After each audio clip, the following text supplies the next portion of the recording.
우리 지난주 15장의 말씀에서는 예수님으로 말미암아 하나님과 한 몸을 이룬 우리다 이렇게 말씀하셨습니다. 그러므로 연약한 믿음의 사람을 이끌어주고 이웃에게 선과 덕을 세우는 일을 하고 한마음 한뜻으로 그리스도의 몸을 세워 나가는 사람들이 우리 성도들이라 그렇게 말씀했고, 바울은 자신이 하나님의 이방인의 제사장으로 삼아서 기사와 이적과 표적으로 나타내게 하여 구원의 은혜를 그들에게 나타냈으며, 또 구원받은 하나님의 믿음의 사람은 우리에게 믿음을 전하여 준 그 예루살렘 성도들이 어려움을 당할 때 물질로 갚아줘야 함을 이야기했습니다. 그러므로 하나님아, 우리가 이런 믿음의 삶을 살 때 성령께서 우리로 하여금 어떤 환경에서든지 소망을 품게 하시며 곧서 하나님의 영광이 나타낸다, 이렇게 한 말씀이 15장의 말씀입니다. 자, 이와 같이 우리 하나님께서 우리 성도들이 이 세상에 살아갈 이 사명이 그리스도와 한 몸으로 이 세상을 살아가고 있음을 우리에게 들려줬습니다. 자, 오늘 말씀은 바울은 이 로마서를 마무리하면서 로마에 있는 성도들에게 하나님을 섬기는 사람들의 헌신과 수고를 잊지 않고 소개함으로 영광스러운 한 몸으로서 성도들의 아름다운 교제를 이루게 하고 있는 것입니다. 또한 오늘 본문의 말씀 보니까 교회를 파괴하는 자들의 본질을 알게 하는 분별력을 일러 주어서 이 사단의 괴계를 물리치게 하여 하나님께서 인류를 구원하시기 위한 계시를 예수 그리스도의 복음을 통해 이 신비한 믿음으로 우리가 순종하고 또 하나님께 영광을 돌리자라는 말씀이 16장의 말씀인 것입니다. 자, 그럼 예수님을 섬기는 사람들, 그 사람들을 어떻게 하라 그랬습니까? 첫 번째 말씀 보니까 주 안에서 교제하라 그랬습니다. 교제, 사귀는 거지요. 친분을 이루고 서로가 서로를 도와주고 함께하고 협력하는 것, 그죠? 이 교제 속에는 우리 모든 것이 포함되어 있습니다. 그런데 이 주 안에서의 교제, 이 교제는 어디서 해야 됩니까? 우리 성도는요, 예수님 안에서 교제라는 말씀입니다. 예수님 안에서의 교제는 우리 서로에게 상처를 주지 않습니다. 예수 밖에서의 이 교제는 많은 사람들에게 상처와 아픔과, 왜냐하면 그들은 우리 인간적인 교제는 우리 이권을 따라 있기 때문에 그렇다는 것입니다. 그러나 주 안에서의 교제는 성령님의 인도함 받는 자들이기에 거짓이 없는 진실한 삶이 그들 가운데 역사합니다. 그래서 이 그리스도 안에 있는 사람들은 그 삶 자체가 어떤 삶이죠? 예수 그리스도를 본받으려고 애쓰는 삶이기 때문에 성도들의 교제는요, 온전해진다는 것입니다. 세상 밖의 사람들의 교제는 이익을 위해서 우리에게 접근하고 친근감을 보이지만 주 안에서는요, 나의 이득을 위해서 교제하는 것이 아니라 우리가 성경에서 계속 배운 말씀이 뭐죠? 남을 위해 사는 거예요. 예수 믿는 것도 남을 위해서 예수를 믿는 거예요. 물론 나를 위해서 믿지만, 내가 먼저지만, 그러나 우리 주님이 가르치는 뭐죠? 남을 위해서. 남을 위해서. 내가 하나님 믿는 믿음을 남에게 나타내주기 위해서. 그러니까 우리 형제 자매들이요, 나의 욕심과 욕망을 위해서 교제하는 것이 아니라 너를 위해서 교제하는 것이 어디서 교제지? 주 안에서의 교제할 것입니다. 둘째로 우리 성도들의 교제는요, 그러니까 성도들은 합당한 예절을 지키며 교제하라는 것입니다. 이 교회만큼 분별력을 가진 예절이 철저하게 지켜지는 곳이 없다는 것입니다. 이게 무슨 말이냐? 분별력이 있다. 아무리 가깝고 친하여도 함부로 하지 않는다는 것이지. 이 교회의 이 예절이 그렇습니다. 아무리 가까워도 어떻게 해요? 함부로 하지 않는 예절이에요. 그렇기 때문에 교회에서는 어떻습니까? 어린이나 젊은 청년들이 주님의 일을 할 때 그들이 대우합니다. 모든 사람이 선생으로 존경한다는 것입니다. 이것이 바로 오늘 바울이 우리들에게 이야기하는 거지요. 성도들은 합당한 예절을 지키며 교제하라. 그죠? 너무나 중요합니다. 또한 셋째, 3절, 6절, 또 12절의 말씀 보면 주께 헌신한 사람들을 인정하라. 그렇게 말씀하고 있습니다. 주께 헌신한 사람들. 바로 사도들이라든지 공동체에 섬기는 사람들. 나이와 직업과 성별에 상관없이 존경하고 따라야 합니다. 왜 그러지요? 바로 우리 주님께서 그들에게 권위를 주었다고 우리가 인정하므로 그들에게 복종하는 것은, 그들의 말을 따르는 것은, 또 그들을 섬기는 것은 누구를 섬기는 것 같아요? 그래서 주님을 섬기는 것과 같다는 것입니다. 넷째로 믿음의 연장자들을 존경하라는 겁니다. 7절과 13절에 오랜 신앙의 사람들을 존경해야 됩니다. 내가 지도자로 있다고 해도 교회에 믿음의 어른들이 있습니다. 이들에게 최선을 다해 예우를 갖추고 섬기는 것이 교회의 미덕입니다. 그래서 오늘 여기 있는 말씀 보면요, 바울은요, 종의 신분인 사람이 있어요. 루포라고 하는 사람이, 그 루포의 어머니, 그 어머니는 내 어머니다, 그렇게 불렀단 말입니다. 그래서 교회에 오래 다닌 분들, 그 분들은 신앙의 미덕으로 우리가 그들을 예절을 다해서 그들을 존경하고 바쳐줘야 된다는 것입니다. 자, 이렇게 교회에 예절이 있다면 17절과 18절의 말씀 보면 잘못된 교훈을 가진 사람들을 분별하고 조심하라는 말씀입니다. 17절 보니까 형제들아 내가 너희를 권하노니 너희가 배운 교훈을 거슬러 분쟁을 일으키거나 거치게 하는 자들을 살피고 그들에게서 떠나라. 이 같은 자들은 우리 주 그리스도를 섬기지 아니하고 다만 자기들의 배만 섬기나니 교활한 말과 아첨하는 말로 순진한 자들의 마음을 미혹하느니라. 자, 오늘 본문은 잘못된 교훈을 가르친 자들에 대해서 이렇게 말하지요. 그런 사람은 어떤 사람이라고요?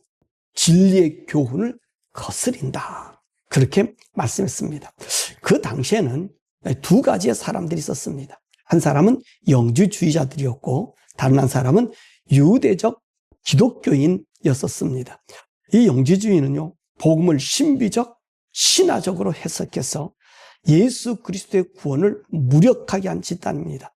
물론 이들은요, 예수님에 대한 말씀을 배격한 것이 아닙니다. 그러나 예수님의 말씀을 인용해서 혼란의 영이 들어와 역사에서 교회를 혼란한 미신으로 끌려가게 만들었던 그런 집단들입니다. 또 유대교적 기독교인들이 있습니다. 이들은요, 예수님의 십자가의 구원의 은혜를 구약의 의식법으로 되돌려 예수님으로 받은 우리의 제사장의 역할을 버리게 해서 율법주의로 기속시키려고 한 기독교의 가장 암적인 존재였고 초기 기독교인들을 혼란에 빠지게 만들게 한 것입니다. 자, 그럼 이들의 공통점은 무엇인가?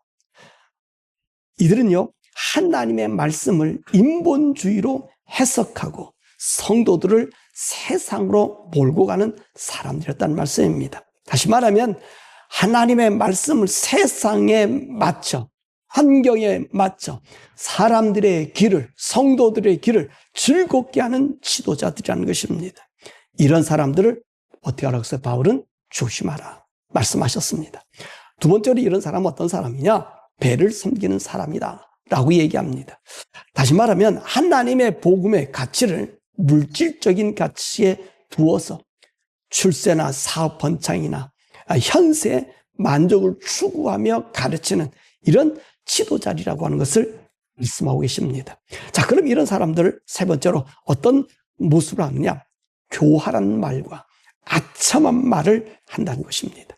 조심하라는 거예요. 우리 교회 성도들의 영적으로 분별력을 가질 때 교활한 말과 아첨하는 말, 이런 사람들을 조심하라는 얘기입니다. 쉽게 말하면 말 잘하는 사람, 말 잘하는 사람, 그런 사람을 조심하라는 얘기예요. 사람이 말을 잘하면요, 많이 속아 넘어가지요. 오늘 우리 기독교인들은 말 잘하는 것이 아니라, 화려한 말하는 것이 아니라 우리 성도는 어떤 모습이 그리스도를 닮는 모습이에요? 그리스도를 닮는 모습으로 살아야 된다는 말씀입니다. 그래서 교회도 보면 목회자를 뽑을 때 보면 누구를 뽑아요? 말 잘하는 사람 뽑아요. 그죠? 말 잘하는 사람은 대부분 학력도 있죠. 그죠? 학력도 있고, 그걸 연구하다 보고, 그걸 논리화 시키다 보고, 자기 말에 합리화시키다 보면 말을 잘합니다. 그러면 사람들이 넘어가요. 근데 뭐를 사람들이 못 보고 있는 거예요? 그 속에 진리를 못 본다는 것입니다. 진리를 보는 거예요. 여러분, 오늘 우리 교회 생활에 대한 이 이야기를 우리가 바울이 여러 사람을 소개하면서 그 사람 속에 이런 사람 다 있는데 한번 보십시오.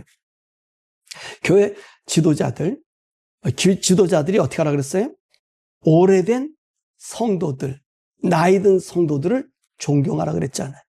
내가 지도자라 해서 그들을 무시하면 안 돼요. 아까 루포의 어머니는 곧 나의 어머니다 라고 얘기했어요. 루포는 종이에요. 노예예요. 노예의 엄마는 노예잖아요. 근데 바울은 지도자예요. 영적인 지도자. 그분이 나의 어머니라고 어머니로 대우하는 거예요. 어머니로 섬긴다는 거예요. 그럼 이게 너무 중요하다는 말이지. 이 교회 지도자 되고 전도사가 되고 이 한 사람들은요.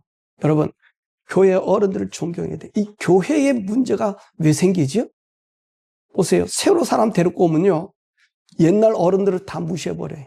그죠? 여기 교회 청빙에서 옛날 사람들이 그대로 남아있는 교회는 거의 없습니다. 한 세대 바뀌고 두 세대 바뀌면 다 쫓아내버리고요. 지 새로운 세력으로 지 아집트를 만드는 거예요. 그거 왜 그럴까요? 성경이 그랬잖아요. 그들은 왜 그래요? 그들이 하는 일은요. 배를 섬기기 때문에 그래. 지 배를 섬기기 때문에. 복음을 섬기는 것이 아니라 지 배를 섬긴다는 말이에요. 오늘 바울이 이 기독교적인 많은 사람들을 얘기하면서 자격, 무자격자도 그 안에 많이 씁니다. 근데 어떻게 예절을 지키라 그러죠? 기독교의 예절은 쫓아내는 게 예절이야. 사람들이 착각하는 게 뭐냐면 교회 일을 부흥하는 것을 목적을 둬요. 맞습니다. 부흥을 해야지. 근데 무슨 부흥인지 아세요? 새로운 거 다른 사람이 들어와야 되는 건 맞습니다. 근데 부흥이란 없어지지 말아야 돼. 떠나가지 말아야 돼. 그 교회에 원주류에 있는 사람들이 계속 있어야 되는 거예요. 여러분, 교회 지도자를 뽑을 때 여러분들은 누구 뽑아요? 학력 좋고 많은 사람 뽑지요. 그래서 교회가 타락하고 문제가 생기는 거예요. 교회가 잘못된 길로 가는 거예요. 근데 보세요. 그 교회에 하나님 복음의 진리의 뿌리가 있습니다. 그 진리의 뿌리가 있으면 만약에 다른 데서 데려오지 아니하고 여러분 교회 안에 있는 사람을 뽑았다고 생각해 보세요. 그죠? 어려서 자라고 다 산 지도자들을 우리 교회 지도자로 삼았다고 생각해 보세요. 그러면 이 사람이 마음 놓고 다른 짓 할까요? 안 할 거 아니에요. 오늘 여기 성경이 가르쳤잖아요. 노예의 어머니도 내 어머니로 섬기고 받드는 거예요. 아까도 얘기했죠. 교회는 예절 가운데 있다 그랬잖아요. 분별력을 가진 예절을 가운데 있다 그랬잖아요. 그러니까 우리 교회 공동체에서 어려서 자라서 우리 교회가 그를 길러서 목회자로 삼으면 쫓아내는 사람이 있을까요? 없을까요? 그 성품 하나하나가 다 알고 있는데. 그잖아요? 또 그 뽑을 때 내가 목회자가 된다 해서 막 뽑을 수 있을까요? 그렇지 않잖아요. 그가 지내온 모든 흠과 모습을 다 알고 있으니 어떻게 하겠어요? 함부로 어른 대하는 게 마음 놓고 하지 않냔 말이에요. 우리 한국 교회나 미국 교회 문제가 여기 생긴 거예요. 그래서 세속화가 돼버린 거예요. 그게 부흥이 아니에요. 뭐죠? 예수 안 믿게 하는 길을 만든다는 것입니다. 부흥은요, 계속 그 복음의 믿음이 간직되어져야 되는 거예요. 어른이 존경받아야 되는 거예요. 제가 페드로의 노인에 가서 노인들에게 절을 올렸어요. 연합회 목사 회장을 하면서 제가 인사하니까 사람들이 그 노인들이 놀래요. 목사가 와서 절해 본 적은 없대. 이게 뭔가가 잘못돼도 한참 잘못돼요. 왜냐하면 목사가 되면요, 완전 이거는 별 중에 별이에요. 이게 잘못된 거예요. 오늘 바울은 뭐라 그래요? 노예도 내 어머니라 그래요. 그 당시 노예는 팔아먹는 사람 아닙니까? 이게 우리 교회예요. 성도들은 예를 갖추고, 오늘도 기독교인도 마찬가지. 오늘 여기 있는 성도들도 오늘 본문의 말씀에 뭐라 그랬습니까? 오늘 우리가 배운 것 중에서 나이가 어린 자라도 예의를 존중하라 그랬잖아요. 우리 지도자를 존중하라는 말이에요. 서로 존중하고 존경하는 것이 뭐라고요? 기독교의 성도의 교제라는 거예요. 아무나 막 하고 막 말하는 것이 기독교 이 교회 안에 성도의 교제가 아니라는 것입니다. 높임 받고 존경하고 서로가 존경해. 그래서 우리 기독교는요, 인격의 종교다. 서로 인격을 높여주는 것이지 인격을 깎는 게 아니. 여기 와서 보면 이 교활하고 아차란 말들은 편가르기 하잖아요. 그죠? 들어와서 편가르기. 목회자들 놓고 누구 지도자를 세우면요, 편가르기 해서 자기 편을 먼저 만들어요. 이거는 교활한 자들이에요. 교활한 자들이. 근데 그 사람들 속에는 또 잘 따르는 사람도 많아요. 또 그게 부흥됐다고 얘기해요. 그게 부흥이 아니란 말이에요. 우리의 부흥은요, 모든 사람, 그 교회에, 그 성도들이 위골되지 아니하는 게, 일 때문에 위골되고 사업 때문에 위골됨이 없어야 된다는 말이지. 이것이 오늘 기독교의 부흥이란 말씀입니다. 이것이 기독교 안에 성도들 간의 예절인 것을 우리들에게 말씀해 주고 계신 것입니다. 자, 그래서 이 공동체에 잘못된 이단에 속한 자들이 들어왔다고 생각해 보십시다. 그럼 어떻게 하겠어요? 잘못된 교리를 아니까 우리가 어떻게 해요? 그가 그곳에 정해줄 수 있어요? 없어요? 알잖아요. 갑자기 들어와서 우리에게 너무 잘한다. 그런 건 조심할 필요가 있는 거예요. 조심할 필요가 있어요. 그죠? 너무너무 잘해. 조심할 필요. 왜? 목적을 갖고 있다는 거예요. 이 교회에서도, 이 이민교회에서도요, 그런 일이 너무 많아요. 많은 사람이 와서 다 얽어져서, 얼마 전에도 여기서 사기 사건이 일어났죠? 교회 한 사람들이. 끌어들여가지고서는 설하니까. 그러니까 교회 일꾼 세우는 것도 어떻게 세우는지 아세요? 외부에 들어온 사람 세우면 안 되는 거예요. 늦어도 괜찮아요. 거기서 잘 보고 지내왔던 사람들. 그죠? 그 사람들이 그 교회 중축을 이뤄야지 교회가 외세에 흔들리지 않아요. 악에 휘둘리지 않아요. 악에 휘둘리지 않는다는 말이에요. 근데 어떤 사람이 돈 많고 지 있고 그러면 금방 장로 주고 죽어주는 게 개통이 무너져 버리는 거예요. 하나님의 질서가 무너져 버려요. 하나님의 질서가 무너지니 거기는 뭐밖에 안 남아요? 갈등과 싸움. 그건 복음이 될 수가 없는 거예요. 아무리 영주주의자들이 들어와서 그렇게 유대주의자들이 그렇게 들어와서 초대교회를 해파서 힘들게 만든 게 바로 그거란 말이에요. 오늘 바울은 여기 있는 말씀 보세요. 누구누구를 청구한다, 누구누구를 청구한다, 누구에 대한 일을 하잖아. 왜 알려주죠? 이 사람이 이렇게 보증스러운 자다라고 알려주는 거예요. 아무나 일꾼이 아니고 이 사람 이를 헌신과 노력했으니 오늘 그 로마에 가더라도 이를 존경하고 대접해라. 우리가 나를 대접하는 것처럼 하나님의 종들을 대접하는 거, 이들을 대접하고 존경하라. 오늘 말씀 나오시잖아요. 이게 교회라는 거예요. 이런 자들이 내가 어디를 곳에 갔을 때, 어떤 지역 갔을 때 이것이 연결이 돼서 그들을 존경하고 받아줄 수 있는 교회가 돼야 돼요. 근데 지금의 교회는 어떤 교회죠? 내 이권을 차릴 수 있는 교회. 이거는 교회가 아니라 사회의 한 조직이 자기들의 이권, 요새 얘기하는 카르텔이 된다는 말이에요. 이권 카르텔. 교회는 그것이 없어야 된다는 것입니다. 교회는요, 화려한 말이 아니라 그가 하나님의 삶의 진리로 걸어가느냐는 거예요. 우리가 세상의 말을 듣는 것이 아니라 하나님의 말을 듣는 거예요. 그래서 교회는요, 우리 교회라면 우리 교회의 다음의 후임자는 우리 교회에서 나와야 돼요. 그래야만이 복음이 복음으로 나타날 수 있어요. 진리가 진리로 움직여질 수 있어요. 그리고 아무나 막 세울 수 있는 건 아니잖아요. 어떻게 해야 돼요? 하나님의 성령의 체험이 있고 기도하고 그리고 사람들이 봐서 성품이나 모든 것이 모관한 사람 되지 않아요. 칭찬 들을 수 있는 사람이 후에 목회자가 되어야 된다는 거예요. 되어야 된다는 거예요. 그리고 그 목회자는 어떻게 돼요? 항상 그 안에 양육됐기 때문에 전부 내 친척이요, 내 부모요, 내 형제 자매들이잖아요. 그리고 어떻게 돼야 돼요? 신실함으로 대할 수 있는 것 아니겠어요? 진실함으로 대할 수 있는 것 아니겠어요? 우리 교회는 화려한 말을 듣기 위해서 온 것이 아니라 말씀으로 살아가는 여러분들의 모습이 얼마나 그리스도에게 나타내 보여줄 수 있는가를 척도하는 것이 교회란 말이에요. 이 교회에서 하나님의 은혜 받은 것을 나누고 그 나눔을 서로 교제하며 나누는 그런 복이라는 말씀입니다. 그래서 이럴 때 그리스도 안에서는 견고한 신앙이 생겨지게 되는 거예요. 그러면 우리 삶엔 예수 그리스도의 구속에 힘묻은 삶이 나타날 것이고, 우리 성도들은 날마다 우리 주님의 재림을 소망하는 신앙이 될 것이고, 이 천국을 소망하는 신앙이 바로 우리 기독교의 전통이라는 것입니다. 그래서 이 세속에서 무엇이 잘 되고 부자 되고 부함이 아니라 네가 얼마나 하나님 안에서 하늘을 소망하며 기대하며 살아갔는가, 그거를 우리가 점검할 때 우리 사랑하는 성도들은 온전한 교주 속에 교회는 교회다워진다는 말씀인 것입니다. 그래서 로마서 16장은 그렇게 말씀합니다. 자, 그러면 로마서를 한번 다시 정리해 보면 1장에 우리 이렇게 배웠습니다. 복음이 무엇인가? 복음이 뭐죠? 예수입니다. 복음은 다른 소리야. 내가 병 낫고 이게 복음이 아니라 복음은 예수다.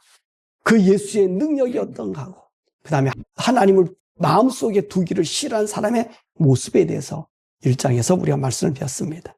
2장의 말씀은 이렇게 하나님 두기를 싫어하는 사람들에 대한 하나님의 심판을 그들의 조건에 맞게 심판하신다는 말씀이 있었고요. 3장에는 믿음으로 세우는 의로서 믿으면 어떻게 우리가 의롭게 되어 죄에서 벗어나느냐는 말씀이었고, 4장은 이렇게 믿음으로 의인이 될 수 있는 것은 바로 아브라함을 통해서 믿음으로 의인 될 수 있는 길임을 설명하고 있습니다.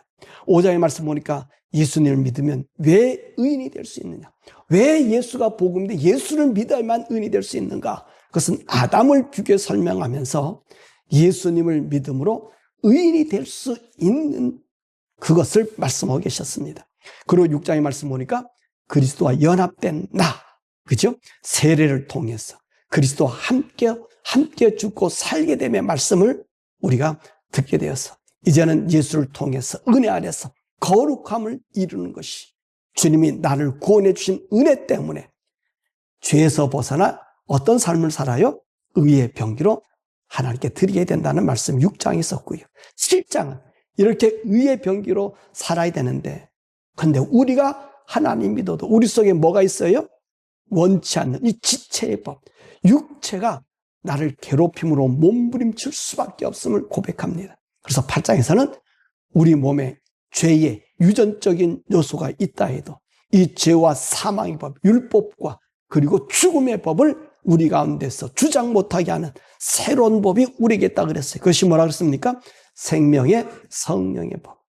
생명의 성령의 법이 죄와 사망의 것을 우리를 해방시켜 주시고, 그리고 그리스도의 영으로 지배받아 새 생명을 받은 사람으로서 성령을 따라 사는 사람이기 때문에 오늘도 우리가 죄와 사망의 법에서 이겨난다 그랬습니다. 이렇게 성령의 사람은 이 세상에서 많은 고난이 와도 능히 이길 수 있는 것은 그리스도의 구속의 사랑이 나를 강권하여 영원한 하나님의 영광을 보는 이 복이 우리에게 있기 때문이라고 말씀했습니다. 그래서 1장에서 8장까지는요, 예수님을 믿는 믿음을 통한 구원의 논리에 대해서 말해주고 있습니다. 자, 그리고 9장에서 11장까지는 왜 이스라엘 백성이 영적으로 실패를 나타냈는가? 그래서 이스라엘 나라의 영적 실패를 통해서 생명의 법으로 구원을 받는 성도가 이스라엘 나라 그 전철을 밟지 않는 그 길에 대한 말씀을 해주고 계십니다. 그래서 9장을 말씀 보니까 하나님의 주권으로서 이스라엘을 부르신 것은 토기장이가 진흙으로 어떠한 그릇을 만들 고난이 있는 것처럼 이스라엘을 통해서 모든 민족을 구원하시고자 하였지만 이들이 하나님의 뜻을 따르지 않았기 때문에 이들을 버리고 이방인을 구원하시기 위해서 예수님을 통한 구원의 주권을 말씀해 주고 있었습니다. 그리고 10장에서는 실패하지 않는 구원에 이르는 믿음으로 이스라엘이 왜 하나님의 구원에 이르지 못하였음을 보여주고 우리로 믿음으로 구원받는 그 비결을 말씀했습니다. 유대인이 구원에 이르지 못한 것은 이 율법을 모세가 전해준 이 말씀, 그 말씀을 지키지 않았다는 것입니다. 그리고 그들이 그 말씀을 따르고 살면 다른 어떤 말씀도 소용없이 하나님 의를 이룰 텐데 그들이 그것을 믿지 않았다는 거죠. 이와 마찬가지로 오늘도 우리들에게도 사도들에게 전해준 그리스도의 복음을 마음으로 믿고 입으로 시인하면 구원을 얻게 됨을 우리들에게 들려주고 있습니다. 우리 11장에는 인류를 향한 구원으로 참 감람나무와 돌 감람나무 예를 들어서 유대인들은 믿지 않으로 꺾어졌지만 그 자리에 돌 감람나무인 우리 이 이방인들이 접붙임을 당해서 구원을 받았다. 참 감람나무가 되었다. 그러므로 교만하지 말고 예수님의 사랑 안에 거하여 성령의 인도함을 받으며 살아가자. 그런 말씀을 했습니다. 그리고 12장에서부터 16장까지는 성도가 이 세상에서 어떻게 살아야 하는가를 보여주고 있습니다. 그래서 12장이면 성도의 새 생활로서 우리는 어떤 사람이야? 예배드리며 사는 삶이다. 또 교회를 섬기는 데 있어서 어떤 마음을 가지하며 악을 이기는 길이 무엇인가에 대한 말씀이 12장에서 말씀했고요. 13장은 성도들이 이 세상에서 살아가야 할 모습을 말씀해주고 계셨습니다. 그래서 어땠어요? 우리는 이중 국적자다. 그러면서 백성의 의무를 다해야 된다. 또 예수님의 사랑을 실천해 보이며 육신의 일을 도모하지 말고 그리스도로 옷 입고 이 세상 사람들에게 견본이 되어야 된다라는 말씀했고요. 14장은 공동체 안에서 성도들을 대하는 자세에 대해서 말씀했습니다. 그래서 연약한 믿음을 가진 자를 비판하지 말고 참된 신앙인의 목표와 목적을 알아서 주님의 마음이 나를 통하여 사람들에게 나타나가며 우리가 하나님의 심판대에 선다는 사실을 알아 남을 실족하지 말고 화평하는 일과 덕세우는 일을 하며 성령 안에 살아야 한다라고 하는 말씀이 14장의 말씀이었습니다. 그리고 15장에는 한 몸의 영광으로 나아가는 삶을 이루기를 말씀했습니다. 그래서 믿음이 연약한 자의 약점을 담당해주고 이웃을 기쁘게 하여 선과 덕을 세우고 한마음 한뜻으로 그리스도의 몸을 지어 나가라고 말씀했고요. 오늘 16장은 주를 위해 헌신한 사람들을 올바른 예절로 영접하고 존경하고 인정하고 잘못된 교훈을 가진 사람들을 분별하고 그래서 예수 그리스도 안에서 우리의 믿음이 견고한 삶이 되어 하나님의 영광을 돌리고 그날에 우리 주님 오실 때에 하늘을 소망하고 재림을 소망하는 그런 성도가 되자. 그런 말씀이 로마서의 말씀입니다. 자, 이 모든 이 로마서의 말씀을 우리가 배웠는데 이 말씀을요 여러분들이 자꾸 잊어먹을 수 있을 거예요. 그러면 인터넷에다가 제가 이 설교를 다 올려놨습니다. 그래서 제 이 설교가 다 끝나면 제 사역이 다 끝나는 건데 이제 아마 지금 올라간 설교 한 2, 3년이면 다 끝나겠죠. 그럼 제 사역이 다 끝납니다. 아마 이 설교를 전체 여러분 찾아보시고 다른 설교가 내용이 없었죠. 설교 내용에 그 설교 내용은 전부 복음 중심으로 말씀 중심으로 하나님 제게 하라고 하는 말씀을 지금 여러분들이 남겨놓으니까 찾아서 보면서 우리의 삶을 어떻게 인도함 받아야 되나 말씀으로 사는 삶이 어떤 삶인가 하면서요. 저와 여러분들이 정말 성령을 따라 의와 화평과 거룩함으로 정말로 성령님 나를 인도해 주는 그 삶을 살고 우리 주님 재림하실 때까지 여러분과 저의 몸이 온몸과 혼과 영이 거룩하게 보존되었다가 주님 만나는 복된 역사 있기를 주님의 이름으로 축원합니다.